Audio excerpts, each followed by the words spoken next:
হে আমার প্রিয় হাবিব, আপনি আমার কাছে চান কি চাওয়ার আছে? তো নবী বলতেছেন, আল্লাহ আমি আর কি চাইয়াম, ইত্তাখাযতা ইব্রাহিমা খালিলা, তুমি তো ইব্রাহিম নবীরে খলিল বলে ঘোষণা করে দিয়েছ। ওয়া কাল্লামতা মূসা তাকলিমা, মুসা নবীর সাথে তুমি সরাসরি কথা বলেছ। ওয়া আতাইতা দাউদা মুলকান আযীমা, দাউদ নবীরে বিশাল রাজত্বের মালিক বানিয়েছ।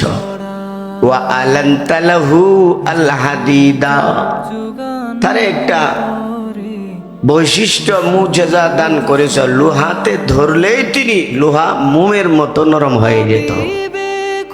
এই গুণটা দিছেন হযরত দাউদ আলাইহিস সালামকে। ওয়া আতাইতা সুলাইমান মুলকান আযীমা, সুলাইমান নবীকে বিশাল রাজত্ব দান করেছ, গোটা দুনিয়ার রাজত্ব দান করেছ।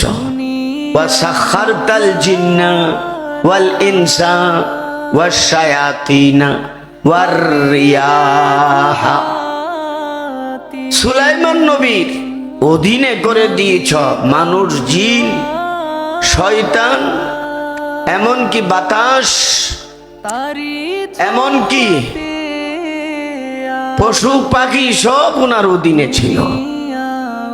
এবং ওয়াতাইতা মুলকা লা ইয়ামবাগি লি আহাদিন বাদা, এমন রাজত্ব তাকে দান করেছ, তারপরে আর কারো জন্য এমন রাজত্ব তুমি দান করবা না।